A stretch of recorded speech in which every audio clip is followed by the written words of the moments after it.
Bank के जो shares होते हैं या बैंकिंग इंडस्ट्रीज की बात करें तो बैंकिंग इंडस्ट्री में बहुत सारे ऐसे रेशियो होते हैं जो अलग होते हैं। मतलब हर इंडस्ट्री में अलग अलग चीजों का इंपोर्टेंस होता है और बैंकिंग इंडस्ट्री में भी अलग अलग काफी सारे ऐसे रेशियो होते हैं जो आपको बैंकिंग इंडस्ट्रीज के हिसाब से देखने पड़ते हैं। जैसे ये देखिए, आप कासा रेशियो है जो बहुत इंपॉर्टेंट है।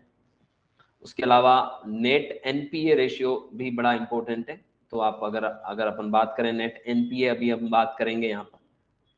और उसके अलावा हम यहाँ पर कॉस्ट ऑफ लाइबिलिटी रेशियो भी देखेंगे, कॉस्ट ऑफ फंड रेशियो भी देखेंगे, एडवांस ग्रोथ रेशियो भी यहाँ पर हम लोग देखने वाले हैं, प्रॉफिट ग्रोथ की बात करेंगे हम यहाँ पर। ठीक है, तो ये सब चीजें हम लोग यहाँ पर बैंकिंग इंडस्ट्री के हिसाब से रेशियो देखने वाले। तो चलिए सबसे पहले हम बात करेंगे आज की इस क्लास के सबसे फर्स्ट रेशियो के ऊपर। तो पहला जो रेशियो है CASA, CASA, CASA percentage, CASA ratio. क्या होता है ये कासा?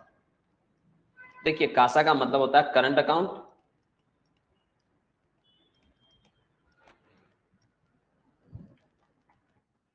Plus saving account. यानी किसी भी बैंक के पास टोटल जो डिपॉजिट उस बैंक को मिला है अपने कस्टमर से, अपने अकाउंट होल्डर से, तो जो बैंक के पास पैसा अलग अलग तरीके से आता है। हम सब जानते हैं कि अगर आप एक बैंक की बात करें तो बैंक अपने डिपॉजिट अलग अलग तरीके से कस्टमर से कलेक्ट करती है। करंट अकाउंट पर कलेक्ट करती है जिसपे बैंक कोई ब्याज नहीं देती है ना, नो इंटरेस्ट। करंट अकाउंट पे अगर बैंक पैसा ले रही है तो इस पे कोई ब्याज अपने कस्टमर को बैंक नहीं दे रही है, तो एक तरह से ये पैसा बैंक को तो फ्री में मिल रहा है। सेविंग बैंक अकाउंट पे भी जो बैंक ब्याज अगर हम बात करें पैसा लेती है तो उस पे लो इंटरेस्ट होता है, इंटरेस्ट की रेट बहुत कम होती है, 3%, 4% के आसपास इंटरेस्ट होता है, 3% के आसपास लगभग आपको सेविंग बैंक अकाउंट पे ब्याज मिलता है। जबकि बैंक फिक्स डिपॉजिट पर जो आपसे पैसा लेती है उस पर ज्यादा इंटरेस्ट आपको देती है, तो ये पैसा महंगा पड़ता है। बैंक जो पैसा फिक्स डिपॉजिट पे या टर्म डिपॉजिट के, इसे टर्म डिपॉजिट भी कहते हैं। तो बैंक अगर हमसे टर्म डिपॉजिट के रूप में पैसा ले रही है, चाहे वो फिक्स डिपॉजिट के रूप में लो, चाहे वो रेकरिंग डिपॉजिट के रूप में लो, तो एफडी और आरडी पर बैंक हमें ज्यादा ब्याज देती है, यानी इसकी कॉस्ट बैंक के लिए ज्यादा पड़ती है।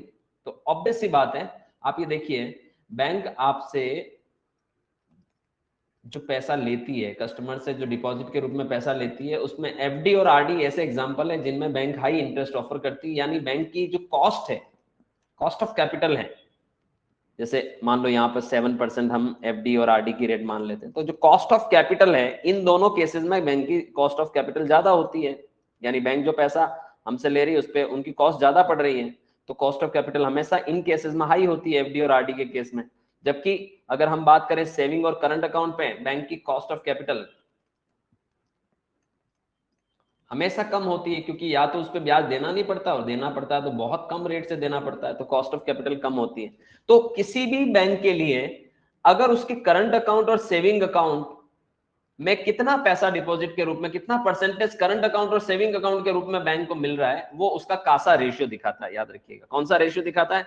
कासा रेशियो दिखाता है। यानी अगर कासा रेशियो जितना ज्यादा होगा, याद रखिएगा, ये रेशियो जितना हायर होगा, हायर साइड होगा, उतना आप अच्छा मानोगे इस रेशियो को। यानी जितना ज्यादा करंट अकाउंट और सेविंग अकाउंट के जरिए पैसा ज्यादा आ रहा है, हम ये मानेंगे कि बैंक अच्छा माना जाएगा। मतलब higher ratio, higher the ratio, अच्छी पोजीशन मानी जाएगी, याद रखिएगा, क्योंकि उस पर ब्याज कम देना पड़ रहा है या न के बराबर देना पड़ रहा है। राइट, तो चलिए इसको अपन सबसे पहले एचडीएफसी बैंक के कासा रेशियो को देखते हैं। तो देखिए एचडीएफसी बैंक, और अगर आप देखिए इसका कासा रेशियो 48% है।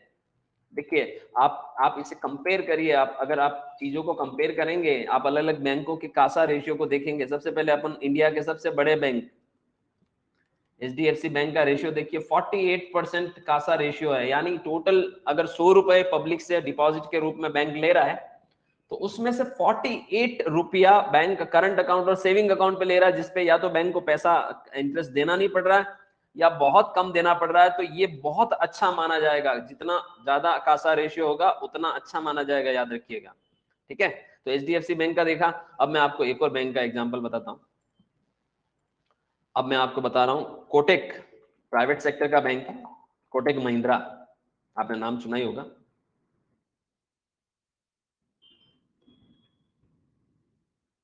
कोटक महिंद्रा बैंक, अब आप देखिए कोटक का कासा रेशियो देखते हैं 60% है, यानी और ज्यादा है। आप देखिए तो अब ऐसा क्यों, ऐसा कैसे? इसका मतलब तो सर कोटक ज्यादा अच्छा है एचडीएफसी बैंक से।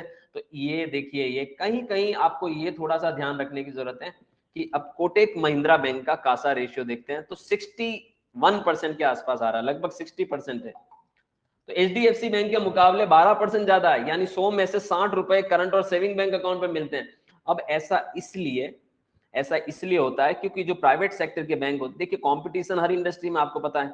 तो अब एचडीएफसी बैंक तो एक लार्जेस्ट बैंक है भारत का, है ना, तो उसके मुकाबले कोटक बैंक तो बड़ा नहीं है ना, एचडीएफसी बैंक बड़ा है। अब एचडीएफसी बैंक की ब्रांचेस ज्यादा है, एचडीएफसी बैंक का मार्केट कैपिटलाइजेशन ज्यादा है, एचडीएफसी बैंक के कस्टमर ज्यादा है, हर चीज में एचडीएफसी बैंक बड़ा है।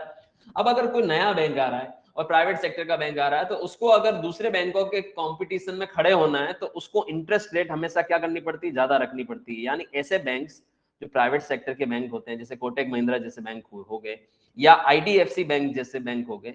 अब मैं एक और बैंक अभी बताने वाला हूं आपको, ये भी नया बैंक है, आईडीएफसी बैंक। तो ऐसे बैंकों को ब्याज दरें, इंटरेस्ट ऑन सेविंग अकाउंट पे इनको ब्याज दरें हमेशा ज्यादा रखनी पड़ती है, हायर होती है। इन बैंकों की ब्याज दरें हायर होती है। तो इनकी ब्याज दरें जब हायर होती है तो पब्लिक इनमें सेविंग अकाउंट खुलवाना पसंद करते हैं। इसीलिए इन बैंकों के पास इनका कासा रेशियो आपको दूसरे बैंकों के मुकाबले ज्यादा नजर आएगा। इसका मतलब ये नहीं कि ये बैंक बहुत अच्छे हैं, इनका करंट अकाउंट और सेविंग अकाउंट के थ्रू पब्लिक ज्यादा डिपॉजिट करा रही है, इसका मतलब ये नहीं कि ये बैंक अच्छे हैं। हमेशा ध्यान देना, इनका कासा रेशियो इसलिए ज्यादा है क्योंकि इनकी इंटरेस्ट रेट ज्यादा है, सीधी सी बात है। जो सेविंग अकाउंट पे ज्यादा ब्याज ऑफर करेगा, जिनका ब्याज हायर होगा, उनको सेविंग अकाउंट पे ज्यादा उनका कासा रेशियो भी ज्यादा होगा, ऑब्वियस सी बात है। तो ऐसे बैंक का आपको देखने को मिलेगा कि इनका कासा रेशियो यानी करंट अकाउंट और सेविंग अकाउंट रेशियो ज्यादा इसलिए क्योंकि ये सेविंग बैंक अकाउंट पे ब्याज ज्यादा देते हैं, राइट। अगर एचडीएफसी बैंक 3% दे रहा है तो ये 6% दे रहे हैं, तो पब्लिक ज्यादातर लोग फिर 6% वाले बैंक में ही अपना करंट अकाउंट खुलवाएंगे, सेविंग अकाउंट खुलवाएंगे। तो ऐसे केस में इनका रेशियो ज्यादा होना स्वाभाविक है, क्योंकि ये सेविंग बैंक अकाउंट पे ज्यादा ब्याज दे रहे हैं। जैसे IDFC first bank 48% Kasa ratio आप देखिए, जबकि इसका भी सेविंग बैंक अकाउंट पे ब्याज दर बहुत ज्यादा है। लेकिन अगर हम किसी भारत के पब्लिक सेक्टर बैंक का कासा रेशियो देखें, जैसे एसबीआई, अब एसबीआई को गरज नहीं है साहब, एसबीआई की इंटरेस्ट रेट सबसे कम होती है, तो एसबीआई का कासा रेशियो देखते हैं अपन। एसबीआई बैंक आप देखिए 44% ही कासा रेशियो, यानी इन बैंकों के मुकाबले एसबीआई का कासा रेशियो कम है, क्योंकि SBI bank saving bank account पे लुक्रेटिव इंटरेस्ट रेट ऑफर नहीं करता कस्टमर को या क्लाइंट को, इस वजह से इनका कासा रेशियो अच्छा है। तो जितना ज्यादा अच्छा होगा उतना अच्छा माना जाएगा, नो डाउट। बट ये ध्यान रखिएगा, आपको सिर्फ एक रेशियो के आधार पे डिसीजन नहीं लेना है कि खाली इस रेशियो को देखते हुए तो फिर कोटक महिंद्रा बैंक सबसे अच्छा है, लेकिन इस सिर्फ एक रेशियो को देखते हुए नहीं, कासा रेशियो ज्यादा होना अच्छी बात है। और ये डेफिनेटली बैंकिंग शेयर को पिक करते वक्त सबसे पहले ध्यान देने वाली चीज है। ठीक है, समझ में आया? समझ में आया ये पॉइंट? यानी जितना ज्यादा ये रेशियो होगा उतना अच्छा माना जाएगा, लेकिन सिर्फ इस रेशियो को देखते हुए डिसीजन नहीं लिया जा सकता। चलिए अब हम बात करते हैं अगले रेशियो के ऊपर, नेट एनपीए। मतलब मेरा जो अगला रेशियो है उस पर मैं बात करने वाला हूं। दूसरे बैंकिंग शेयर में आपको पिक करते वक्त उसका किसी भी बैंक का नेट एनपीए परसेंटेज देखना भी बहुत ज्यादा जरूरी होता है। नेट एनपीए परसेंटेज का, एनपीए क्या होता है सबसे पहले तो ये बताता हूं। एनपीए का मतलब होता है non performing asset, non performing asset. अगर कोई बैंक, देखिए बैंक का क्या काम होता है, पब्लिक से डिपॉजिट के रूप में पैसा लेना, तो डिपॉजिट एक्सेप्ट करना। देखिए बैंक के प्राइमरी फंक्शन अगर हम बात करें तो बैंक का क्या काम होता है, एक्सेप्टिंग डिपॉजिट, डिपॉजिट पब्लिक से लेना, जो कि अभी मैंने ऊपर बताया कि बैंक पब्लिक से 4 तरीके से पैसा लेती है, current account, saving account, FD और आरडी के। और फिर वो पैसा हायर ब्याज दरों पर लोन के रूप में देना, तो लोन ऑफर करना या लोन देना, लोन गिवन। तो बैंक लोन देती है, उसी पैसे को हायर रेट पर आपको लोन देती है, यही बैंक का प्राइमरी फंक्शन होता है। मान लो बैंक ने आपको आपसे 4% या 6% के आसपास पैसा लिया डिपॉजिट में और आपको 10% या 12% के आसपास पैसा ऑफर किया लोन के रूप में, तो ये बीच का जो मार्जिन होता है, ये मार्जिन बैंक की प्राइमरी इनकम होती है या मुख्य इनकम होती है। ध्यान देना, बीच का मार्जिन ही बैंक की क्या है, इनकम है। ये बैंक का मेन काम है। अब बैंक लोन देता है, ये तो ठीक है, यानी बैंक ने लोन तो दिए साहब, पैसा लेगी तो रखेगी तो नहीं, पड़ा हुआ पैसा तो कमा के देगा नहीं बैंक को, राइट। तो बैंक उसे मार्केट में ऑफर करेगी लोन के रूप में। लेकिन अब लोन में देखिए ये होता है कि कई सारे लोन बैंक के डूब जाते हैं साहब, बेड डेब्ट्स। एक वर्ड आपने सुना होगा अकाउंटिंग में, फाइनेंस में एक वर्ड आता है बेड डेब्ट्स। बहुत सारे बैंक, बहुत सारा, जब आप किसी से कोई पैसा मांग रहे होते हैं, यानी बैंक ने जिन लोगों को अपना पैसा दिया, अगर वो बैंक को पैसा देने से मना कर देते हैं या किसी कारण से बैंक उसकी रिकवरी नहीं कर पाता है, तो जो बैंक के जो बेड डेब्ट्स होते हैं उसी को हम एनपीए कहते हैं। याद रखिएगा, बैंक के बेड डेब्ट्स को क्या कहते हैं, एनपीए कहते हैं, नॉन परफॉर्मिंग एसेट। यानी ऐसे लोन जिन्हें बैंक वापस से रिकवर नहीं कर पाया है, उन्हें हम एनपीए कहते हैं। याद रखिएगा, ऐसे लोन जिनको बैंक वापस से रिकवर नहीं कर पा रहा है, उन्हें हम एनपीए कहते हैं। अब सीधी सी बात है कि नेट एनपीए परसेंटेज आपको यह दिखाता है कि बैंक के नॉन परफॉर्मिंग एसेट यानी बैंक के बेड डेब्ट्स कितने। ये रेशियो क्या दिखाता है हमें, ये रेशियो बैंक के बेड डेब्ट्स दिखाता है, एक तरह से बैंक के बेड डेब्ट्स। यानी सीधी सी बात है, अगर ये बैंक के बेड डेब्ट्स बताता है तो जितना कम रेशियो होगा, याद रखिएगा, नेट एनपीए परसेंटेज जितना कम यह रेशियो होगा, आप ये मानो जितना कम ये रेशियो होगा उतना अच्छा माना जाएगा, उतना अच्छा माना जाएगा। यानी जो बैंक नेट एनपीए के मामले में जितना कम है उसका एनपीए, उतना अच्छा माना जाएगा। ध्यान देना, ठीक है। चलिए देखते हैं, अपन सबसे पहले एचडीएफसी बैंक की बात करते हैं, एसबीआई बैंक की बात करते हैं। चलिए, ये एसबीआई बैंक है मेरे पास, और अगर हम थोड़ा नीचे चलते हैं, आप देखिए जैसे आप नीचे आए, नेट एनपीए परसेंटेज आ रहा है रेशियो में। आप देख सकते हैं पिछले 5 सालों में 2.7% एनपीए था, जो पिछले 3 सालों में 1.58% एनपीए, और पिछले 1 साल में 1% एनपीए। तो अगर हम पिछले 1 साल की भी तुलना करते हैं तो देखिए एसबीआई बैंक का एनपीए कितना है साहब। अब ये आप देखिए, यहां पर हम कंपेयर कर रहे हैं। सबसे पहले हमने भारत के सबसे बड़े पब्लिक सेक्टर बैंक या गवर्नमेंट बैंक की बात करें, एसबीआई का आप नेट एनपीए अपन देख रहे हैं, नेट एनपीए परसेंटेज, यानी 100 रुपए अगर एसबीआई बैंक लोन देती है तो उसमें से 1 रुपया 1.02%, यानी 1% पैसा, 1 रुपया डूब जाता है। 100 रुपए पे 1 रुपए बैंक का डूब जाता है, जो बैंक रिकवर नहीं कर पाती। तो 100 रुपए पे 1 रुपया डूबना अच्छी बात नहीं है, यानी जितना कम रेशियो होगा उतना अच्छा है। अब ये तो एसबीआई का देखा आपने, अब हम देखते हैं एचडीएफसी का। देखिए ये बहुत इंपॉर्टेंट है, क्योंकि क्या होता है, बैंक अपने बिजनेस को बढ़ाने के लिए प्रॉपर ऐसे लोगों को फाइंड आउट नहीं करती है जो बैंक को वापस पैसा दे दे, या प्रॉपर लोन की इंक्वायरी नहीं करती है और लोन बांटती फिरती है। बैंक अपना बिजनेस बढ़ाने के लिए लोन तो बांट देगी, लेकिन बैंक को सही कस्टमर ढूंढने पड़ेंगे जो बैंक का पैसा उनको समय पे लौटाएं।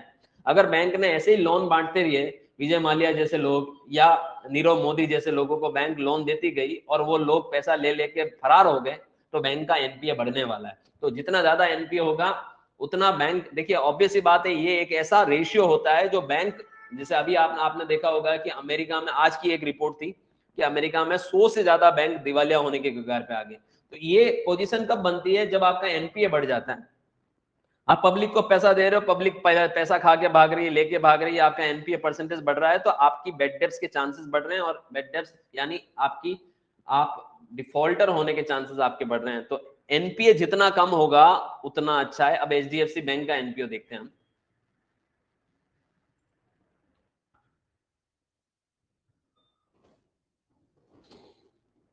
तो देखिए मैं एचडीएफसी बैंक में का शेयर मैंने लिया, उठाया यहाँ पर और नेट एनपीए परसेंटेज आप देखिए एचडीएफसी बैंक का कितना कम है, 0.32%।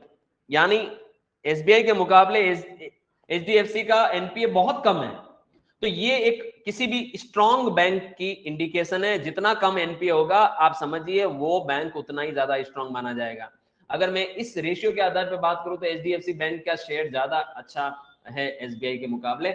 यानी जितना, देखिए यही तो कहलाता है, इसीलिए तो एचडीएफसी बैंक को भारत का सर्वश्रेष्ठ बैंक माना जाता है। अगर हम शेयर मार्केट के पॉइंट ऑफ व्यू से बात करें, विश्वसनीय बैंक माना जाता है, क्योंकि एचडीएफसी बैंक का एनपीए परसेंटेज बहुत कम है, याद रखिएगा। अब आप देखिए दूसरे बैंकों की बात करते हैं हम। अब देखिए सेंट्रल बैंक की बात करते हैं साहब।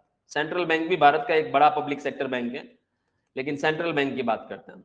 Central bank of India, CBI.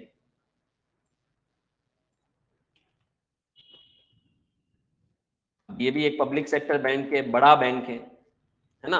लगभग 100 सालों से ज्यादा समय हो गया भारत। लेकिन सेंट्रल बैंक का एनपीए देखिए आप कितना ज्यादा है, यानी बिल्कुल अच्छा नहीं माना जाएगा। 3.97%। 100 रुपए में से 4 रुपए तो डूब रहे हैं साहब। तो कैसे आप इस स्क्रिप्ट को अच्छी स्क्रिप्ट कहेंगे?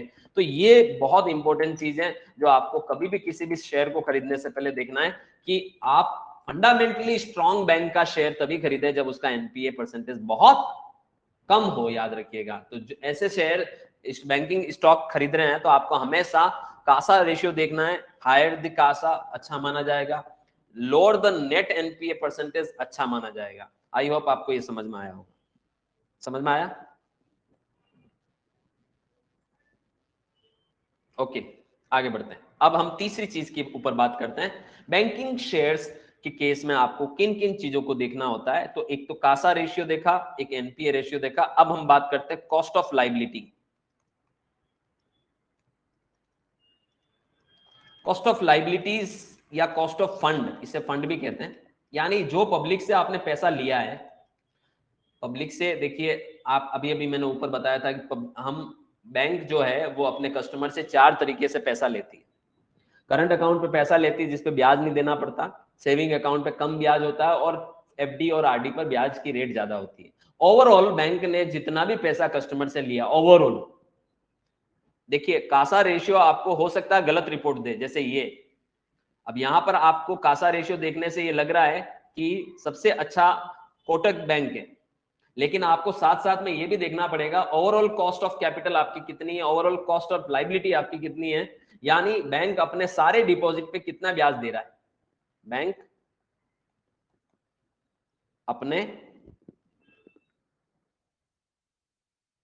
सारे डिपॉजिट, जितने भी तरह के डिपॉजिट उसने लिए हैं पब्लिक से, पर कितना ब्याज ऑफर कर रहा है, कितना ब्याज चुका रहा है, ये देखना भी बहुत जरूरी होगा। क्योंकि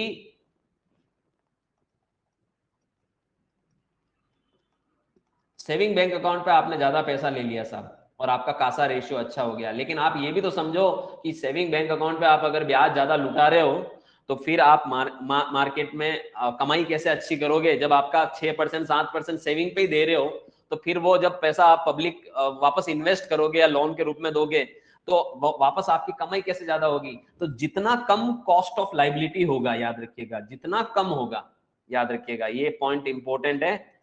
ये रेशियो आपको जरूर देखना, कासा रेशियो के साथ साथ जितना कम कॉस्ट ऑफ लाइबिलिटी होगा उतना अच्छा माना जाएगा। यानी उतना कम दर पर आपको पैसा मिल रहा है और आप ऐसे केस में ज्यादा पैसा मार्केट में आप लोन के रूप में ऑफर कर पाओगे। जितना कम कॉस्ट ऑफ लाइबिलिटी या फंड होगा उतना अच्छा है,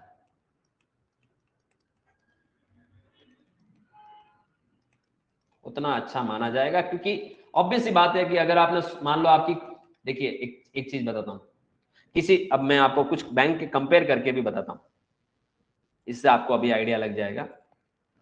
पहला ही पहला लेते हैं अपन एचडीएफसी। एचडीएफसी का कॉस्ट ऑफ लाइबिलिटी कितना देखते हैं।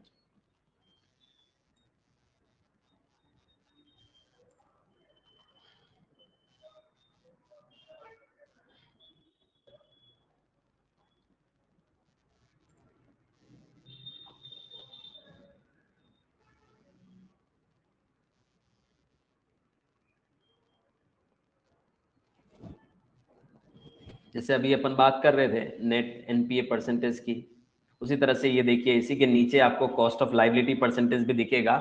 तो एचडीएफसी बैंक का कॉस्ट ऑफ लाइबिलिटी परसेंटेज है 3.20। यानी 100 रुपए जो HDFC बैंक पब्लिक से लेती है उस पर लगभग 3.20 रुपए इंटरेस्ट चुकाती है। 100 रुपीज पे लगभग 3.20 रुपए का ब्याज HDFC बैंक चुकाती है। अब हम किसी दूसरे बैंक का एग्जांपल लेते हैं। HDFC का ले लिया, अब हम देखते हैं कोटेक का। अभी हमने कासा रेशियो में भी HDFC बैंक और कोटेक को ही कंपेयर किया, तो मैं कॉस्ट ऑफ लाइबिलिटी वाले रेशियो में भी दोनों बैंकों को कंपेयर करूंगा और आपको मैं बताऊंगा कि कोई एक रेशियो से आप किसी रिजल्ट तक नहीं पहुंच सकते हैं। कॉस्ट ऑफ लाइबिलिटी आप इसकी देखिए, इसकी भी कॉस्ट ऑफ लाइबिलिटी कम आ रही है कोटेक की। तो ये कोटेक की कॉस्ट ऑफ लाइबिलिटी देखते हैं अपन। कोटेक महिंद्रा बैंक की कॉस्ट ऑफ लाइबिलिटी यानी 3.03, यानी यहां पर भी ये रेशियो बहुत अच्छा है HDFC के मुकाबले। तो देखिए, अब आप ये देख सकते हैं कि मैंने दो प्राइवेट सेक्टर के बड़े बैंकों को लिया यहाँ पर और दोनों से कासा और कॉस्ट ऑफ लाइबिलिटी के आधार पर दोनों को कंपेयर किया। तो यहाँ पर मेरे को एक चीज निकल कर आई। अच्छा, एक अभी मैंने ऊपर एक रेशियो और बताया था नेट एनपीए का, तो देखिए ये भी हमें देखना बहुत जरूरी है। इसका नेट एनपीए कितना है? इसका नेट एनपीए है 0.64%। तो यहाँ पर मैं इसको भी डाल देता हूँ कोटेक को। कोटेक का नेट एनपीओ है 0.64, यानी लगभग HDFC से दुगुना है। तो आप ये देख सकते हैं कि नेट एनपीए के मुकाबले HDFC बैंक से लोन लेना मतलब बहुत सबसे, अगर HDFC बैंक ने लोन दिया ना तो आप मानिए भारत का कोई बैंक मना नहीं कर सकता। तो HDFC बैंक के लोन की प्रोसीजर सब चुनिंदा कस्टमर को लोन देता है जिनकी प्रोफाइल एकदम कंप्लीट हो। तो HDFC बैंक का एनपीए परसेंटेज कम होने का कारण ही यही है कि हर किसी को लोन नहीं बांटता है जब तक कि 100% फाइल फेवर में ना हो। तो ये आप यहाँ पर अगर एनपीए परसेंटेज के आधार पर HDFC बैंक सबसे टॉप में है, जबकि कासा रेशियो और कॉस्ट ऑफ लाइबिलिटी के केस में भी HDFC बैंक और कोटेक महिंद्रा बैंक दोनों अच्छे बैंक यहाँ पर हम कंसिडर कर रहे हैं। अब देखिए, हम कासा रेशियो एक और बैंक का देखते हैं। मान लो पंजाब नेशनल बैंक का देखते हैं, भारत का एक पब्लिक सेक्टर बैंक का, पंजाब नेशनल। ठीक है, पंजाब नेशनल बैंक भी अच्छा बैंक माना जाता है। तो हम यहाँ पर पंजाब नेशनल बैंक का रेशियो देखते हैं। ये पंजाब नेशनल बैंक और आप इसका कॉस्ट ऑफ लाइबिलिटी देखिए 3.87% है। तो देखिए इसकी कॉस्टिंग ज्यादा आ रही है, आप देख सकते हैं। हाँ, इसकी कॉस्टिंग ज्यादा आने का मतलब यही है कि कॉस्ट ऑफ लाइबिलिटी ज्यादा इसीलिए होती है कि आप एफडी और आरडी के रूप में ज्यादा पैसे लेते हैं, यानी आप लॉन्ग टेन्योर में पैसा ज्यादा ले रहे हैं। यानी सीधी सी बात है, अगर ये रेशियो ज्यादा है तो इसका मतलब पब्लिक से लॉन्ग टेन्योर में पैसा ज्यादा लिया जा रहा है। एफडी और आरडी के केस, एफडी और आरडी ज्यादा पैसा आ रहा है, टर्म डिपॉजिट ज्यादा हो रहे हैं। अगर टर्म डिपॉजिट ज्यादा हो गया तो ये रेशियो ज्यादा ही आएगा, ऑब्वियस सी बात है। और इसका अगर टर्म डिपॉजिट ज्यादा हो रहे हैं तो इसका मतलब कासा रेशियो कम होगा इस बैंक का। ये रेशियो ज्यादा होना कासा रेशियो कम होना बताता है, याद रखिएगा। तो ये कॉस्ट ऑफ लाइबिलिटी आपकी हमेशा आपने ओवरऑल जितना भी पैसा लिया, जितना भी डिपॉजिट पे पैसा लिया, उस पर आप कितना ब्याज चुका रहे हो, ये आपको दिखाता है। जितना कम होगा उतना अच्छा माना जाएगा, जितना कम होगा उतना अच्छा माना जाएगा, याद रखिएगा। ठीक है, तो ये था हमारा तीसरा रेशियो जो हमें बैंकिंग स्टॉक के केस में हमेशा देखना है। बैंकिंग शेयर पिक करते वक्त आपको कौन कौन से रेशियो देखने होते हैं, उसके ऊपर हम ये क्लास में बातें कर रहे हैं। अब हम चौथी चीज देखते हैं, वो है advance growth, advances growth. Advances growth का मतलब क्या होता है साहब? एडवांसेस ग्रोथ परसेंटेज, यानी पिछले साल के मुकाबले इस साल बैंक ने कितने लोन ज्यादा दिया, है ना। बैंक की ग्रोथ दर्शाता है। एडवांसेस ग्रोथ क्या दिखाता है? बैंक की ग्रोथ दर्शाता है, यानी बैंक कितना अच्छा बिजनेस कर रहा है, बैंक की ग्रोथ को दर्शाता है, याद रखिए। ये रेशियो हमेशा बैंक की ग्रोथ को दर्शाता है। लोन्स और एडवांसेस के रूप में जो बैंक ने पिछले साल के मुकाबले इस साल ज्यादा कितना परसेंट ग्रोथ दिखाई, लोन्स एंड एडवांसेस की ग्रोथ दर्शाता है ये रेशियो, एडवांसेस ग्रोथ। ठीक है, तो बैंक का बिजनेस बढ़ा है तो ये रेशियो आपको दिखाएगा, ऑब्वियस सी बात है। पिछले साल के मुकाबले इस साल बैंक का अगर बिजनेस बढ़ा है तो आप देख सकते हैं इस रेशियो में जाके कि बैंक ने एडवांसेस ग्रोथ कितनी की। आप देख सकते हैं मैंने पीएनबी बैंक खोल रखा, 8% की ग्रोथ है। पंजाब नेशनल बैंक की एडवांसेस ग्रोथ कितनी? 8%। जितनी ज्यादा होगी उतना अच्छा है। देखिए ये भी मैं बता दूं कि जितनी एडवांसेस ग्रोथ ज्यादा होगी उतना अच्छा माना जाएगा। तो अगर हम पीएनबी की बात कर रहे हैं तो पिछले साल के मुकाबले इस साल 8% की ग्रोथ हुई है। यानी अगर पिछले साल 100 रुपए लोन और एडवांसेस के रूप में अगर पब्लिक को ऑफर किए तो इस साल 108 रुपए ऑफर किए, तो 8% ग्रोथ हुई। अब हम अगर किसी और बैंक की बात करें, अगर हम बंधन बैंक की बात करें साहब, है ना, या बैंक ऑफ बड़ौदा की बात करें, ये बैंक ऑफ बड़ौदा, तो आप देख सकते हैं बैंक ऑफ बड़ौदा में अगर इसी रेशियो को मैं देखूं, एडवांसेस ग्रोथ 10% की ग्रोथ है, आप देख सकते हैं। तो बीओबी 10% की ग्रोथ, तो ये उससे भी ज्यादा अच्छी मानी जा रही है। वही अगर हम अभी बात कर रहे थे बंधन बैंक, है ना, एक और नया बैंक 2017 में बंधन बैंक को लाइसेंस मिला। तो बंधन बैंक की अगर हम बात करें तो इसका एडवांसेस ग्रोथ आप देखिए 15% है, जो इन बैंकों के मुकाबले ज्यादा है। लेकिन इस रेशियो से भी आप किसी तरीके के निष्कर्ष पे ज्यादा अकेले रेशियो को देखोगे तो नहीं निकल पाओगे, क्योंकि देखिए एडवांसेस ग्रोथ के साथ साथ नेट एनपीए रेशियो देखना भी बहुत जरूरी होता है। अगर 15% की एडवांस ग्रोथ हुई है और एनपीए परसेंटेज अगर आप देखो तो एनपीए परसेंटेज भी तो बढ़ा है इस बैंक का। आप खाली एडवांसेस ग्रोथ के आधार पर नहीं देख सकते इस बैंक को। आप कैसे अच्छा मानेंगे इसको? 15% ग्रोथ की, यानी लोन बांटे हैं साहब लोगों को, लेकिन एनपीए परसेंटेज भी बढ़ा है, जो कि पिछले 5 सालों में 1.38% था, जो बढ़कर 1.66% हो गया पिछले साल। तो ये बिल्कुल अच्छा इंडिकेशन नहीं है। मैं इस स्क्रिप्ट को देखकर ये कह सकता हूं कि ये अच्छा नहीं है इंडिकेशन। और कॉस्ट ऑफ लायबिलिटी भी ज्यादा है, देखिए 4.44% है। तो हरगिज आप इसे अच्छा रेशियो नहीं मान सकते, ठीक है, मतलब अच्छा नहीं मान सकते, क्योंकि एनपीए बढ़ना मतलब डेंजर लेवल बढ़ना किसी भी बैंक का, याद रखिएगा। आप लोन बांट रहे हो लेकिन रिकवरी नहीं हो रही है और आपके वो लोन डूब रहे हैं, तो क्या अच्छी कंडीशन मानी जाएगी? इसको हरगिज नहीं मानी जा सकती। तो ये एक मैंने यहाँ पर कंपेयर करके बताया कि सिर्फ एडवांसेस ग्रोथ को देखते हुए आप ये दर्शा नहीं सकते कि स्टॉक अच्छा है। आपको साथ साथ में उसका एनपीए परसेंटेज जरूर देखना है कि वो बैंक वापस रिकवरी भी कर पा रहा है कि नहीं कर पा रहा है। तो ये भी एक महत्वपूर्ण रेशियो था जिस पे बात की। और अब हम एक और बड़े महत्वपूर्ण रेशियो पर आ रहे हैं, सीएआर परसेंटेज। बैंक के स्टॉक में आपको हमेशा कैपिटल एडिक्वेसी रेशियो देखना जरूरी है। कैपिटल एडिक्वेसी रेशियो, यानी बैंक के पास जितनी कैपिटल है, बैंक जितना पैसा लेता है पब्लिक से, उसमें से कितना पैसा बैंक बचाता है लोन के रूप में बांट देता है। इतना पैसा बैंक लोन के रूप में बांटा जा सकता है। देखिए आप सबको मैं ये बता दूं, कैपिटल एडेक्वेसी रेशियो क्या होता है कि देखिए जब भी कोई बैंक पब्लिक से डिपॉजिट लेता है, पब्लिक डिपॉजिट एक्सेप्ट करता है, पब्लिक से डिपॉजिट के रूप में लेता है, तो बैंक को कुछ परसेंटेज अपने पास रखना पड़ता है, जिसे एसएलआर कहते हैं। यानी बैंक को सर्टेन परसेंटेज जो आरबीआई ने बताया वो अपने पास रखना पड़ता है, जिसे एसएलआर रेशियो कहते हैं। तो बैंक उस पैसे को पब्लिक में लोन के रूप में नहीं बांट सकता है, वो अपने पास रखना होता है लिक्विडिटी के रूप में, लिक्विड एसेट के रूप में।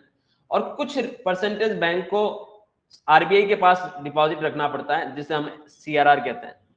तो ये रिजर्व बैंक के पास गिरवी बैंक को एक तरह से परसेंटेज रखना होता है। तो ये देखिए बैंक का लगभग आप ये मान के चलिए 20 से 22% पैसा तो एसएलआर और सीआरआर के रूप में रिजर्व रखना पड़ता है बैंक को। अब बाकी का पैसा बैंक पब्लिक को ऑफर करती है, बाकी का पैसा बैंक पब्लिक को ऑफर करती है एज ए लोन। तो वो पब्लिक में फिर एज ए लोन ऑफर करती है। तो आपको ये ध्यान रखना है कि कैपिटल एडेक्वेसी रेशियो का मतलब कितना कैपिटल है बैंक के पास, जो बैंक लोन के रूप में दे सकता है, बांट सकता है, ठीक है।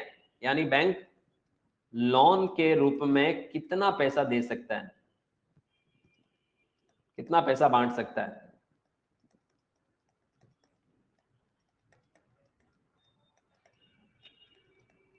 ये बताता है बैंक का सीएआर परसेंटेज, कैपिटल एडेक्वेसी परसेंटेज, याद रखिएगा। एक और बात बता देता हूं, जनरली जब आप कंपेयर करोगे, याद रखिएगा, जनरली जब आप कंपेयर करोगे, जैसे अभी कंपेयर करते हैं हम, जैसे सबसे पहले बात करते हैं हम, अभी मैंने खोल रखा है बंधन बैंक, ठीक है। तो बंधन बैंक का सीएआर परसेंटेज देखूंगा मैं तो 20% है साहब, तो ये अच्छा परसेंटेज माना जाता है। बंधन अगर 20% कैपिटल एडिक्वेसी रेशियो है तो मतलब 20% एक्स्ट्रा लोन के रूप में बांट सकती है बंधन बैंक। तो अगर हम यहाँ पर कंपेयर कर रहे हैं अलग अलग बैंकों की, तो सबसे पहले बंधन बैंक की 20% CAR रेशियो याद रखिएगा। वहीं अगर हम दूसरे बैंकों की बात करें, HDFC बैंक की बात करें, तो इसका CAR रेशियो देखते हैं अपन, लगभग 19% के आसपास CAR रेशियो है। कैपिटल एडिक्वेसी रेशियो लगभग 19% है, अच्छा मान सकते हो आप इसको। वहीं अगर हम किसी और बैंक की बात करें, जैसे बैंक ऑफ बड़ौदा की बात करते हैं, BOB बैंक, पब्लिक सेक्टर का बैंक है, भारत का बड़े बैंकों में आता है। CAR रेशियो कम है, देखिए आप 15.84 यानी लगभग 16% के आसपास CAR ratio bank of Baroda का। लेकिन अगर हम बात करें किसी ऐसे बैंक की,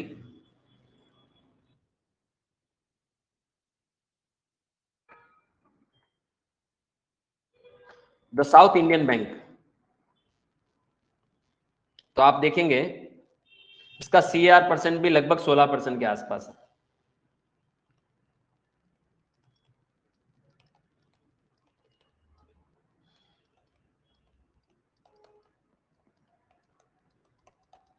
तो आपको ये मैं बता दूं कि जितना ज्यादा होगा उतना अच्छा है। ये रेशियो CAR परसेंटेज बंधन बैंक का अच्छा माना जा रहा है यहाँ पर। लेकिन अगर लोअर द रेशियो, याद रखिएगा, एक और चीज बता देता हूं, अगर 12% से कम है किसी भी बैंक का CAR रेशियो, CAR अगर किसी भी बैंक का 12% से कम है, तो आप ये मान के चलो डेंजरस लेवल है ये, ठीक है, ये डेंजरस रेशियो माना जाएगा। अगर 12% से कम है, ज्यादा होना चाहिए, अच्छा माना जाएगा, याद रखिएगा। और देखिए एक और चीज बताता हूं, अब आपको ये ध्यान दीजिएगा, आप सब जने, बहुत इंपॉर्टेंट चीज है। 5 रेशियो मैंने अभी अभी आपके सामने डिस्कस किए, लेकिन अब मैं जो बताने जा रहा हूं बहुत इंपॉर्टेंट है। कभी भी ध्यान देना, बैंक का जो NPA परसेंटेज है, नेट NPA परसेंटेज, वो हमेशा कम से कम होना चाहिए, याद रखिएगा। उसका वो जितना कम होगा उतना अच्छा है। लेकिन अगर हम किसी बैंक का कासा रेशियो देख रहे हैं, कासा परसेंटेज देख रहे हैं, या किसी बैंक का CAR परसेंटेज देख रहे हैं, या किसी बैंक की एडवांसेस ग्रोथ देख रहे हैं हम लोग, तो ये जितना ज्यादा होगा, ये तीनों चीजें जितनी ज्यादा होगी उतना अच्छा माना जाएगा, याद रखिएगा। तो ये चीजें अच्छी होनी चाहिए, कासा परसेंटेज, CAR परसेंटेज और एडवांसेस ग्रोथ। यानी आपको हमेशा ध्यान रखना है कि बैंक के स्टॉक आप जब भी पिक करें, या बैंकिंग इंडस्ट्री को आप जब खरीदते हैं शेयर्स, तो आपको एक तो उसका CASA percentage, net NPA percentage, cost of liability, advance growth और CAR परसेंटेज। इसमें मैंने कॉस्ट ऑफ लाइबिलिटी की भी बात की, कॉस्ट ऑफ लाइबिलिटी जितनी कम होगी उतना अच्छा है। तो ये 2 रेशियो कम होने चाहिए, बाकी 3 रेशियो आपके ज्यादा होंगे, अच्छा रहेगा। अगर ये आप बैंकिंग स्टॉक को पिक करते हैं, तो आप इसे कंबाइन तौर पर इन सारी चीजों को जरूर देखें और आपस में कंपेयर करते हुए, तो आपको अच्छे स्टॉक इसमें मिल जाएंगे। तो देखिए बैंक के रेशियो में एक और इंपॉर्टेंट रेशियो होता है, वो NIM। NIM, तो NIM का मतलब होता है नेट इंटरेस्ट मार्जिन। बहुत इंपॉर्टेंट होता है ये भी रेशियो, आपको ध्यान में रखना है जब भी आप बैंकिंग स्टॉक को खरीदने की सोच रहे हैं। तो नेट इंटरेस्ट मार्जिन रेशियो भी जरूर देखें किसी भी बैंक का। अब होता क्या ये नेट इंटरेस्ट मार्जिन, इसके ऊपर जरूर हम बात करेंगे यहाँ पर। तो देखिए, मान लो हम बात करते हैं बैंक की जो प्राइमरी एक्टिविटी होती है वो 2 प्रकार की होती है। एक तो डिपॉजिट लेना, तो बैंक पब्लिक से डिपॉजिट एक्सेप्ट करता है, डिपॉजिट फ्रॉम पब्लिक। तो देखिए सीधी सी बात है कि बैंक पब्लिक से डिपॉजिट लेता है तो बैंक उस पर ब्याज देता है, राइट। बैंक उस पर क्या देता है, ब्याज देता है पब्लिक को। तो अगर पब्लिक से बैंक डिपॉजिट ले रहा, मान लो बैंक को ये परसेंटेज पड़ रहा है 6%, तो interest at the rate of 6%, यानी 6% ब्याज चुकाना पड़ रहा है पब्लिक को। और फिर बैंक क्या करता है, उसी पैसे को पब्लिक को लोन के रूप में दे देता है। तो लोन गिवन टू पब्लिक, वापस पब्लिक को लोन के रूप में, जरूरतमंदों को लोन के रूप में बैंक पैसा देता है। तो ऐसे केस में बैंक हमेशा लोन के ऊपर ब्याज दरें ज्यादा होती है। तो मान लो बैंक ने लोन के ऊपर 12% ब्याज रखा साहब, 12% कमाई की, तो ओवरऑल अगर मैं बात करूं तो बैंक 12% लोन पे पैसा ले रहा है और 6% पब्लिक को दे रहा है। तो देखिए मार्जिन कितना हुआ यहाँ पर, मार्जिन ये हुआ 6%। 12 में से 6% माइनस करोगे तो ये जो मार्जिन है, इस मार्जिन को हम स्प्रेड कहते हैं, याद रखिएगा। इसको क्या कहते हैं? स्प्रेड। हमेशा ध्यान देना, जो फर्क है दोनों के बीच का, जो ये दोनों के बीच का जो डिफरेंस दिख रहा है आपको, जो फर्क दिख रहा है, इसे स्प्रेड कहते हैं, स्प्रेड मार्जिन कहते हैं, इसको ध्यान देना, ठीक है। लेकिन एनआईएम क्या है, इसको थोड़ा सा आपको ध्यान देना है कि बेसिकली देखिए एक चीज आपको ये ध्यान रखनी है कि बैंक अपना पूरा का पूरा पैसा पब्लिक को लोन के रूप में नहीं देता है। माना कि बैंक के टोटल डिपॉजिट, मान लो बैंक ने टोटल पब्लिक से पैसा लिया 100 रुपए, सुनना आप मेरी बात, माना कि एग्जांपल अगर हम बात करें कि टोटल डिपॉजिट बैंक के पास आए 100 रुपए, और जिसके ऊपर मान लो बैंक को 6% कॉस्ट पड़ी, यानी बैंक ने टोटल उसके ऊपर 6 रुपए का ब्याज देना है, ठीक है। इंटरेस्ट रेट मान लो इसके ऊपर 6% है, तो बैंक को 6 रुपया ब्याज देना है। लेकिन बैंक को इसमें से कुछ पैसा एसएलआर के रूप में अपने पास रखना, और कुछ पैसा सीआरआर के रूप में बैंक को रिजर्व बैंक के पास रखना है। तो मान लो 20 रुपए जो है वो बैंक मार्केट में वापस लोन के रूप में ऑफर नहीं कर सकती, याद रखिएगा। मान लो 20 रुपए मार्केट में लोन के रूप में ऑफर नहीं कर सकती, ठीक है। तो इसका मतलब क्या हुआ कि बैंक ने ये एक तरह से पब्लिक को तो पूरा का पूरा 100 रुपए पे ब्याज चुकाना है, लेकिन बैंक तो पब्लिक लोन के रूप में सिर्फ 80 रुपए ही बांट सकती है। तो जो पब्लिक को जो लोन के रूप में आगे जाके बैंक ऑफर करेगी, लोन जो ऑफर करेगी या लोन जो देगी पब्लिक को, वो तो 80 रुपए की देगी। तो 80 रुपए का लोन जो बैंक दे रही है, मान लो 12% ब्याज पे दे रही है, तो 11% इसका कितना हुआ भाई? पूरे के पूरे 100 रुपए अगर बैंक पब्लिक को लोन देती, सोचो आप, तो 100 रुपए पे 12% 12 रुपए होता है, ठीक है। तो 12 में से 6 रुपए अगर बैंक वापस टोटल डिपॉजिट पे ब्याज चुका रही है, तो 6 रुपए नेट इंटरेस्ट मार्जिन होता है। लेकिन जितना पैसा बैंक पब्लिक से डिपॉजिट के रूप में लेती है, पूरा का पूरा पैसा बैंक लोन के रूप में नहीं दे सकती। उसमें से कुछ परसेंट पैसा स्टैट्यूटरी लिक्विडिटी रेशियो और कैश रिजर्व रेशियो के रूप में बैंक को रिजर्व के रूप में रखना पड़ता है, यानी वो मार्केट में लोन के रूप में ऑफर नहीं किया जा सकता। तो ऐसे केस में लोन के रूप में ऑफर होने वाला अमाउंट माना कि 80 रुपए है, तो 80 रुपए का 12%, यानी आपको जो ब्याज मिल रहा है वो 9.6 रुपीज मिल रहा है सपोज। तो अगर ऐसे केस में आपका टोटल ब्याज जो आपको रिसीव हो रहा है लोन के ऊपर, वो 9.6 रुपीज रिसीव हो रहा है, और आपको जो ब्याज देना पड़ रहा है वो पूरे पूरे 100 रुपए पे 6 रुपया देना पड़ रहा है, तो आपका जो इन दोनों के बीच का जो डिफरेंस है, मान लो वो 3.6 रुपीज है, ये 3.6 रुपीज आपका नेट इंटरेस्ट मार्जिन कहलाएगा। याद रखिएगा, ये नेट इंटरेस्ट मार्जिन कहलाएगा। एक चीज दोनों में फर्क बताता हूं, स्प्रेड और नेट इंटरेस्ट मार्जिन में ये डिफरेंस है कि हम लोग ये मानते हैं कि 100 रुपए अगर पब्लिक से ले रहा हूं और उस पर 6% दे रहा हूं तो 6 रुपया हुआ, और वापस 100 रुपए अगर मैं पब्लिक को लोन के रूप में दे रहा हूं और 12% ले रहा हूं तो 12 रुपए हुआ, तो 12 माइनस 6 करूंगा तो स्प्रेड मेरा 6% यानी 6 रुपए आएगा, याद रखिएगा।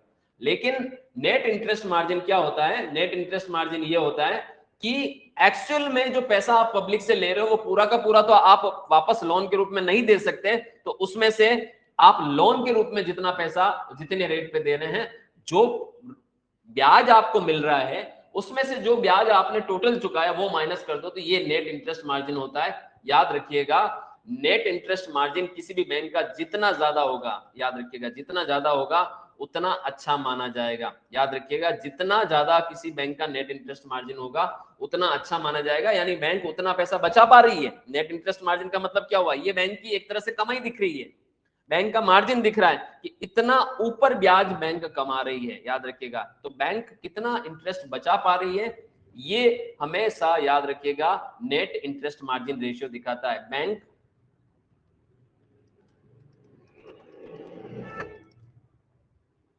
द्वारा जो इंटरेस्ट मार्जिन के रूप में बच रहा है,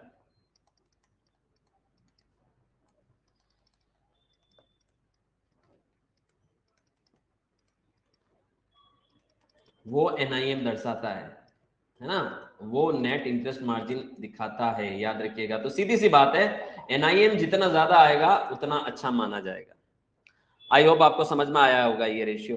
तो प्राइमरी फंक्शन से बैंक को जो कमाई हो रही है उसका परसेंटेज आपको एनआईएम दिखाता है बेसिकली, कि ये एनआईएम तो जितना ज्यादा होगा उतना अच्छा माना जाएगा, याद रखिएगा, ठीक है।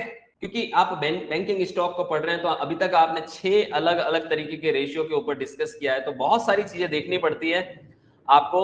जब भी आप स्टॉक एनालिसिस कर रहे हैं तो सिर्फ एक चीज के आधार पर आप डिसीजन कभी नहीं ले सकते। चलिए अब हम बात करते हैं नंबर 7, ROA परसेंटेज। ROA का मतलब होता है return on asset, return on asset.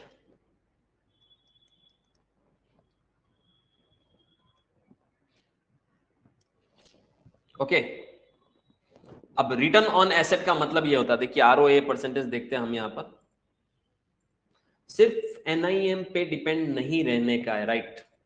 बिल्कुल, किसी एक चीज पे तो आपको डिपेंड रहना ही नहीं। आप देखिए एनआईएम के पास में ROA परसेंटेज दिख रहा है, बंधन बैंक का रिटर्न ऑन एसेट रेशियो 0.1% है। अब आपको एक चीज बताता हूं, अभी तक मैंने बहुत सारी चीजों में बंधन बैंक को देखा और सब में ये बैंक अच्छा लग रहा था, लेकिन अब हम बात करते हैं ROA के ऊपर। पहले तो समझते हैं कि रिटर्न ऑन एसेट क्या होती है। देखिए पहली चीज आपको ये समझना है कि किसी भी बैंक की एसेट क्या होती है। बैंक की एसेट, बैंक की एसेट्स होती है जो बैंक लोन देता है, वो पब्लिक को जो लोन ऑफर किए बैंक ने, वो बैंक की एसेट है, कि बैंक को वापस पब्लिक से पैसा लेना है, ये बैंक की एसेट मानी जाती है। अब हम मानते हैं बैंक की लायबिलिटी क्या होती है साहब। बैंक की अगर आप बैलेंस शीट या बुक्स देखोगे तो बैंक की एसेट और लायबिलिटी में जाके देखोगे तो एसेट साइड में तो बैंक ने जो लोन दे रखे हैं वो दिखेगी, और लायबिलिटी साइड में बैंक ने जो डिपॉजिट पब्लिक से ले रखे हैं जो बैंक को वापस चुकाना है, वो डिपॉजिट बैंक की लायबिलिटी होती है, याद रखिएगा। अब रिटर्न ऑन एसेट्स का मतलब ये होता है कि बैंक ने जो लोन दे रखे हैं उस पे बैंक को कितना परसेंट कमाई हो रही है या कितना परसेंट बैंक को रिटर्न मिल रहा है। तो ये अगर हम बात करें ROA रेशियो की बात करें तो आर 1% से ज्यादा ही होना चाहिए, ये बेंच मार्क है, याद रखिएगा। कम से कम 1% होना चाहिए। अब आप देखिए कि अभी आप किसकी बात कर रहे थे, आप उसकी बात कर रहे थे बंधन बैंक की। बंधन बैंक का 0.01% है साहब, जबकि ROA परसेंटेज बेंचमार्क परसेंटेज क्या है, 1%। और अगर किसी बैंक का ROA 2% या उससे ज्यादा है तो ये बहुत बहुत अच्छी पोजीशन में है बैंक, यानी अपनी एसेट पर जो कमाया है बैंक ने, जितने एसेट के ऊपर कितना रिटर्न कोई बैंक कमा रहा है, यानी जितने लोन दिए उसके मुकाबले बैंक की कमाई कितनी है, जितने बैंक ने लोन दिए है उसके मुकाबले बैंक का कमाई कितना, वो ये रेशियो दिखाता है।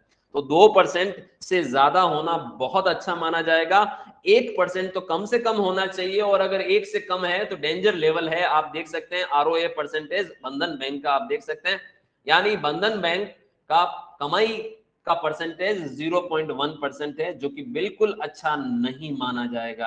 तो देखिए कोई बैंक किसी चीज में अच्छा है किसी चीज में अच्छा नहीं है, तो आपको खाली एक फैक्टर को देखते हुए एनालिसिस कभी नहीं करना है। आप देख सकते हैं यहां पर हालत खराब इस बैंक। कुछ और बैंकों की बात करते हैं अपन। अब ये बंधन बैंक का देखा आपने, अब वापस आप HDFC बैंक का देखो।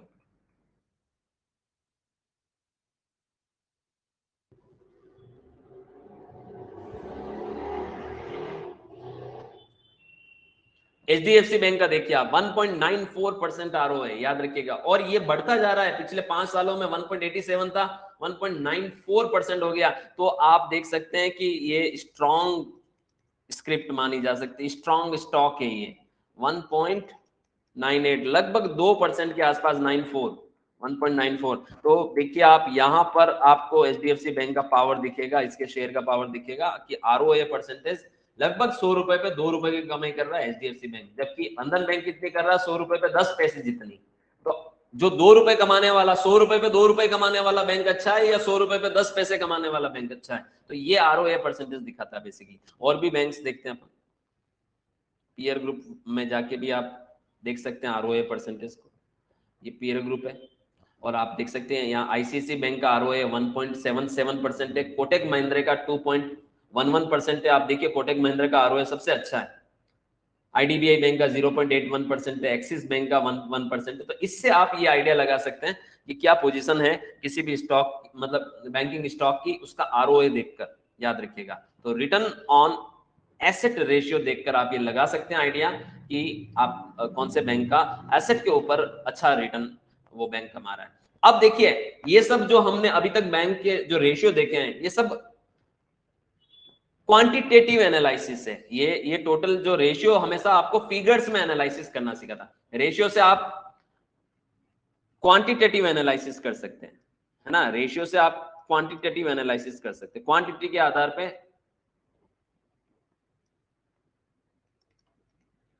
एनालिसिस कर सकते हैं, जो अभी अभी अपन ने किया। क्वांटिटेटिव एनालिसिस करना है तो हम इन रेशियोज को देखें, अगर हमें बैंकिंग स्टॉक पिक करना है तो निम्नलिखित रेशियो ऊपर। लेकिन आपको काफी सारी चीजें क्वालिटेटिव एनालिसिस पे भी ध्यान देना है। सिर्फ क्वांटिटी को देखकर आप डिसीजन ना लें, क्वालिटेटिव एनालिसिस भी आप करें, यानी आपको कुछ और चीजें भी हमेशा देखनी होती है। तो क्वालिटेटिव एनालिसिस की अगर मैं बात कर रहा हूं यहाँ पर, तो देखिए क्या क्या होना चाहिए साहब, ठीक है।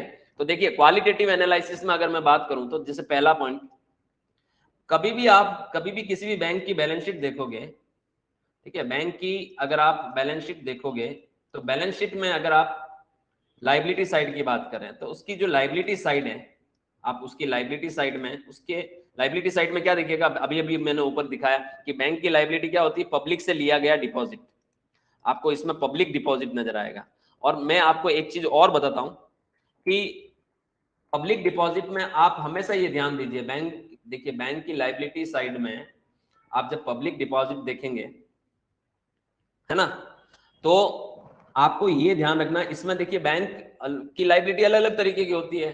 कई बैंक ने यूं तो नहीं कि किसी बड़े बड़े फाइनेंस ग्रुप से या किसी बड़े ग्रुप से एक, मतलब कुछ चंद कस्टमर से बैंक ने पैसा ले रखा है। अगर चंद कस्टमर से बैंक ने पैसा ले रखा होगा तो बैंक को वो चंद कस्टमर को तो पैसा वापस ऑन टाइम देना पड़ेगा, और कंडीशन उस वक्त एक साथ अगर चुकाने पे बैंक की कंडीशन खराब हो सकती है। तो पब्लिक डिपॉजिट में आपको ये भी ध्यान रखना है कि भाई बैंक ने वो पैसा किससे लिया है, ऑर्डिनरी पब्लिक से लिया है ना, अलग अलग, या बैंक ने किसी फाइनेंशियल इंस्टीट्यूशन से पैसा लिया है, या फॉरेन इंस्टीट्यूशनल इन्वेस्टर से पैसा लिया है, या बैंक ने कोई कंपनियों से पैसा ले रखा है। तो आप जब डिपॉजिट देखोगे बैंक के, या जब लाइबिलिटी साइड देखोगे, तो आपको पता पड़ेगा कि बैंक की लाइबिलिटी किसके प्रति है। अगर बैंक ने पब्लिक से अकाउंट के अलग अलग तरह के अकाउंट में, करंट अकाउंट, सेविंग अकाउंट पर पैसा ले रखा है, या एफडीआर या आरडी, तो जब अलग अलग लाखों लोगों से बैंक ने पैसा ले रखा है, तो ऐसे केस में देखिए बैंक को सबको एक साथ पैसा तो चुकाना नहीं पड़ेगा, सारे लोग एक साथ तो मांगने आएंगे नहीं, है ना। सब करंट अकाउंट पे बैंक को ब्याज नहीं देना पड़ता है। अगर आप किसी कंपनी या किसी फाइनेंशियल इंस्टीट्यूशन से आपने पैसा ले रखा, तो आपको उसको एक साथ पैसा देना पड़ेगा। तो आप अपनी लायबिलिटी साइड से ये देख पाएंगे कि आपने पैसा कितनों से लिया है, किन से लिया है, और किस टर्म से लिया है। जब आप ये देखोगे तो आपको ये पता पड़ेगा कि क्वालिटेटिव आधार पर, याद रखिएगा, नॉट क्वांटिटेटिव, क्वालिटेटिव, ठीक है, क्वालिटी के आधार पे आपकी लायबिलिटी कैसी है। तो ये भी आपको हमेशा ध्यान रखना है कि क्वालिटेटिव आधार पे एनालिसिस करें आप, सिर्फ क्वांटिटेटिव को बेस ना बनाएं। आपको बैलेंस शीट में अपनी लायबिलिटी, यानी किस तरीके की आपकी लायबिलिटी है वो देखनी है। आपको बैलेंस शीट में और क्या एनालिसिस करना है, अगर आप बैंक की बैलेंस शीट देखें तो बैंक की बैलेंस शीट में आपको लोन को भी देखना है, एसेट साइड में, है ना। एसेट साइड में आपको ये भी देखना है कि आपने लोन किन लोगों को दे रखा है। कहीं यूं तो नहीं कि आपने किसी एक ग्रुप को लोन दे रखा और लेके भाग गया साहब, नीरव मोदी या विजय माल्या जैसा एक साथ आपको फटका देके चला गया। तो आपको ये भी देखना है कि आपने जो लोन दे रखे हैं साहब, ठीक है, लोन का डाइवर्सिफिकेशन कैसा है। अगर आपने रिटेल लोन दे रखे हैं पब्लिक को, हाउसिंग लोन के रूप में, कार लोन के रूप में, तो ये अच्छी बात है। लेकिन अगर आपने किसी बड़ी कंपनी को फाइनेंस कर रखा है, तो आपका जो बिजनेस मिक्स है वो आपको देखना है कि बेसिकली आपका जो आपने लोन दे रखे हैं वो अलग अलग तरीके से दे रखे हैं। रिटेल इन्वेस्टर्स, रिटेल लोगों को दे रखे हैं, पब्लिक को दे रखे हैं, आम जनता को दे रखे हैं। तो भाई एक साथ लेके तो आपका फरार कोई पैसा हो नहीं सकता ना। तो ऐसे केस में और सब पे अलग अलग ब्याज दरें होती है भाई। पर्सनल लोन पे ज्यादा ब्याज दरें होती है ना। अगर आप होम लोन लोगे, हाउसिंग लोन है तो उस पर कम होगी। तो ऐसे में अगर आपका जितना ज्यादा बिजनेस मिक्स होगा बैंक का, जितना वेराइटी या जितना ज्यादा डाइवर्सिफिकेशन होगा लोन में, वो बैंक के लिए अच्छा है। बनिस्पत कुछ लोगों को बैंक ने लोन दे रखा है साहब, कुछ को दे रखा है, सब भाग गए तो आप तो डूब गए ना साहब। लेकिन जब आपने लाखों लोगों को दे रखा है तो एक दो भाग भी गए तो आपको क्या फर्क पड़ेगा। तो ये आपको हमेशा ध्यान रखना होता है कि हमेशा आप अपना बिजनेस मिक्स जरूर देखें। आप हमेशा अपनी डिपॉजिट्स देखें, टोटल डिपॉजिट्स देखें कि आपने पब्लिक से कैसे कैसे पैसा ले रखा है साहब। आप हमेशा अपने ग्रॉस एडवांसेस देखें कि आपके जो आपने जो लोन दे रखे हैं वो किन किन को दे रखे हैं। आप हमेशा अपना प्रॉफिट बिफोर टैक्स देखें कि आप प्रॉफिट कितना कमा रहे हैं। आप हमेशा अपना कासा रेशियो देखें कि आपका करंट अकाउंट सेविंग अकाउंट का परसेंटेज कितना है। आप हमेशा अपना एवरेज सेविंग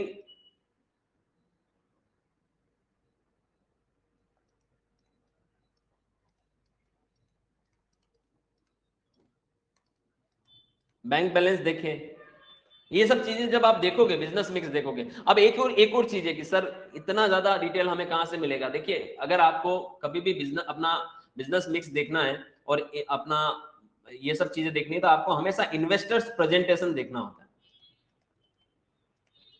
इन्वेस्टर्स प्रेजेंटेशन यानी किसी भी बैंक में इंटरेस्ट है, आपने बैंक की स्क्रिप्ट फाइंड आउट कर ली तो आप उसका इन्वेस्टर प्रेजेंटेशन में जाके देखें, जो कि आपको यहाँ पर डॉक्यूमेंट्स में मिलेगा, डॉक्स में मिलेगा। चलिए मैं बताता हूँ आपको, मैंने आपको ये पहले भी बताया हुआ है। तो ऐसे केस में आप क्या कर सकते हैं, जैसे HDFC बैंक है, ठीक है, डॉक्स में गया मैं, डॉक्स में जाके मैं इसका कोई भी एक प्रेजेंटेशन ओपन कर लूँ, जैसे अभी 2022 वाला प्रेजेंटेशन ओपन कर लेता हूँ।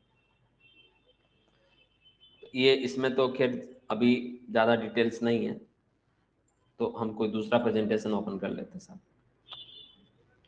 ठीक है। तो अब ये 2 अप्रैल 2022 का ही प्रेजेंटेशन है। तो यहाँ पर आपको पता चलेगा कि भारत का प्राइवेट सेक्टर का नंबर 1 बैंक है। मार्केट कैपिटलाइजेशन दे रखा है 40,000 करोड़, 40,000, 140,000, यानी लगभग 1.5 लाख के आसपास इंप्लॉइज वर्किंग में है ना। और उसके अलावा इसका जो एडवांसेस हैं, मार्केट शेयर 11% एडवांसेस ले रखा है टोटल, मतलब टोटल जितने बैंकों के पास लोन्स हैं उसका 11% सिर्फ अकेले HDFC बैंक ने दे रखा है। डिपॉजिट 9.5% के आसपास है। तो ये सब आप देख सकते हैं, आंकड़े आपको यहाँ पर दिख रहे हैं। और की हाईलाइट्स पॉइंट्स भी यहाँ पर दे रखा है। नेट प्रॉफिट आप देख सकते हैं बैंक का जैसे बड़ा है, ठीक है। और उसके अलावा आप और थोड़ा नीचे जाएं, नंबर ऑफ ये ब्रांचेस के बारे में, नेटवर्क के बारे में बता रखा है, ये बिजनेस ग्रोथ के बारे में यहाँ पर बता रखा है, ये लोन की डाइवर्सिफिकेशन बता रखी है कि आप देख सकते हैं जो जो ये मैं आपको बता रहा था कि डाइवर्सिफिकेशन आपको देखना होगा कि HDFC बैंक ने 39% लोन रिटेल सेक्टर में पब्लिक को दे रखा है, आम जनता को दे रखा है, ठीक है। और कॉर्पोरेट हाउसेस को कितना दे रखा है, बिजनेस हाउस को, कॉर्पोरेट बिजनेस हाउस को 36% दे रखा है। और होलसेल लोन जो दे रखे हैं वो 35% दे रखे हैं। तो ये आपको हमेशा ध्यान देना है कि अगर आप बात करते हैं यहाँ पर कमर्शियल और रूरल सेक्टर बैंकिंग को, CRB का मतलब होता है commercial and rural sector banking को, एग्रीकल्चरल वगैरह को आपने 35% लोन दे रखा है। और होलसेल सेक्टर को आपने, और होलसेल यानी कॉर्पोरेट सेक्टर को 26% दे रखा है। तो आपने 39% सबसे ज्यादा रिटेल सेक्टर्स को दे रखा है, यानी नॉर्मल लोगों को दे रखा है जिन्होंने लोन आपसे ले रखा है ना। प्रॉफिटेबिलिटी की यहाँ पर आप देखें तो NIM परसेंटेज दे रखा है। तो NIM परसेंटेज आप देख सकते हैं ऊपर नीचे हो रहा है, ठीक है। NIM अभी अपन ने देखा था नेट इंटरेस्ट मार्जिन, तो लगभग चल रहा है 4% के आसपास चल रहा है। और अगर हम कॉस्ट ऑफ इनकम की बात करें तो कॉस्ट ऑफ इनकम कम हुई है। कॉस्ट ऑफ इनकम कम होने का मतलब है कि इनकम कमाने के लिए जो आपको कॉस्ट खर्च करनी पड़ती है वो आपकी एक तरह से कम हुई है। तो ये सारे एक ये सब जब आप देखेंगे सारी चीजें, ठीक है ना, आपका कैपिटल लेवल आप देख सकते हैं लगातार बना हुआ है, बढ़ता जा रहा है, ठीक है। और पैट मार्जिन आपका बढ़ता जा रहा है, आप देख सकते हैं पैट मार्जिन, ठीक है। और प्रॉफिट आफ्टर टैक्स यहाँ पर आपका बढ़ा है, बेसिकली 2 गुना हो गया लगभग 2018 से 2022 के मुकाबले। तो ये CAGR रेशियो हो गया आपका। बैलेंस शीट में कैपिटल प्रोडक्टिविटी की अगर बात करें तो आप देखिए ये भी बड़ी है, हर चीज आपको यहाँ पर नजर आएगी। तो ये इन्वेस्टर प्रेजेंटेशन में किसी भी बैंक के शेयर में डॉक्यूमेंट्स में जाके आप इन्वेस्टर प्रेजेंटेशन में जाके उसकी बैलेंस शीट, उसकी लाइबिलिटी साइड का मिक्सचर, उसका एसेट साइड का मिक्सचर जब आप देखोगे तो आपको पता चलेगा कि क्वालिटेटिव आधार पर वो बैंक कैसा है, यानी क्वालिटी आधार पर वो बैंक कैसा है। सिर्फ क्वांटिटी के आधार पर तो हमने जो रेशियो देखे ऊपर वो है ही है, लेकिन अगर हम क्वालिटी के आधार पर देखें तो वो आपका बैंक कैसा है ये आपको दिखाते हैं। ये बेसिकली क्वालिटी फैक्टर्स दिखाते हैं कंपनी प्रेजेंटेशन के अंदर, याद रखिएगा। जो आपको करना है ध्यान से देखिएगा क्या करना है।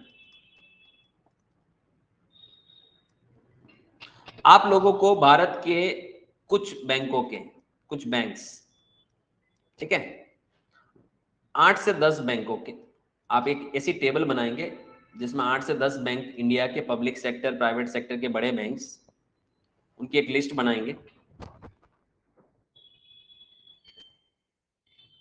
उन बैंकों का आपको यहां पर टिकर से ही price to book value ratio, PB ratio, CASA ratio लिखना है, ROE ratio, return on equity, return on asset ROA, net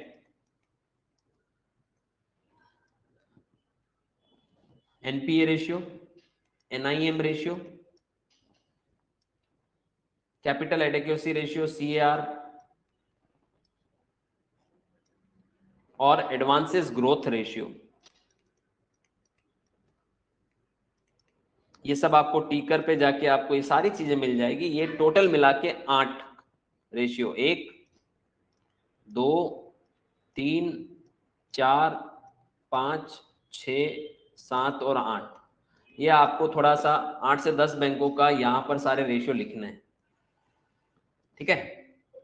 आप ये लिख के मुझे भेजिएगा, फिर हम उस पर थोड़ा आगे बात करेंगे। आपको ये फाइंड आउट करना है, लिस्ट बनानी है। फिर लिस्ट बनाने के बाद आपको मैंने जैसा सिखाया है अभी पिछली 2 क्लासेस में कि इनमें से कौन सा रेशियो आपका कम ज्यादा होना चाहिए। तो देखिए अगर हम पीबी रेशियो की बात करें तो ये कम होना चाहिए, जितना कम होगा उतना अच्छा माना जाएगा। तो आप ये देखिएगा कि उन 8-10 बैंकों में पीबी रेशियो किसका कम है ना। तो ये रेशियो आपका जैसे कम होना चाहिए, कासा रेशियो आपका ज्यादा होना चाहिए, अच्छा मतलब जितना ज्यादा उतना अच्छा, रिटर्न ऑन इक्विटी जितना ज्यादा उतना अच्छा, रिटर्न ऑन एसेट जितना ज्यादा उतना अच्छा, एनपीए जितना कम उतना अच्छा, एनआईएम जितना ज्यादा उतना अच्छा, कैपिटल एडिक्वेसी रेशियो जितना ज्यादा उतना अच्छा, एडवांसेस ग्रोथ जितनी ज्यादा उतनी अच्छी। तो जब आप ये चीजें देखेंगे, कैपिटल एडिक्वेसी रेशियो, ठीक है, जब आप ये चीजें देखेंगे सारी, ठीक है, तो आप यहां से कुछ 2-3 स्टॉक, जैसे आपने 10 मान लो बैंक के नाम लिखे हुए हैं, तो उनमें से 2 से 3 बैंक ओवरऑल हर चीज में आपको अच्छे मिलेंगे। तो आप उस 10 में से 3 बैंक आप फाइंड आउट कर देंगे, है ना। 3 बैंक्स आउट ऑफ 10, ये आपको ऑटोमेटिक ही छटकर आ जाएंगे। 10 में से 3 बैंक ऑटोमेटिक छट के आ जाएंगे जो हर मामले में बाकी बैंकों से अच्छे हैं। तो आपने वो 3 बैंक जो आपने निकाले हैं, अब आप उसका स्पेशली पीबी रेशियो देखना, उनके आपस में कंपेयर करना बाद में। 10 में से पहले तो आप इन सब रेशियो के आधार पर 3 छांट लेना, फिर तीनों का पीबी रेशियो देखना, तीनों का आरओई रेशियो देखना और तीनों का आरओए रेशियो देखना।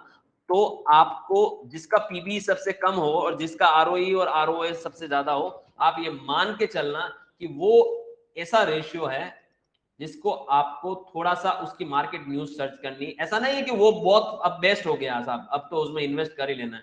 अब आप जब वो निकाल के लाओगे, हो सकता है कि पीबी रेशियो किसी का बहुत अच्छा हो, बहुत कम हो, और बाकी दोनों रेशियो अच्छे हो, उसमें से वो एक स्टॉक निकल कर आया आपके सामने, उस एक स्टॉक का पीबी रेशियो कम है, यानी उसकी ग्रोथ बहुत अच्छी है और उसका आरओई और आरओए बहुत अच्छा है, और आपने 10 बैंकों में से उसको वो सबसे कम वैल्यू पर आपको मिल रहा है। यानी ऐसा स्टॉक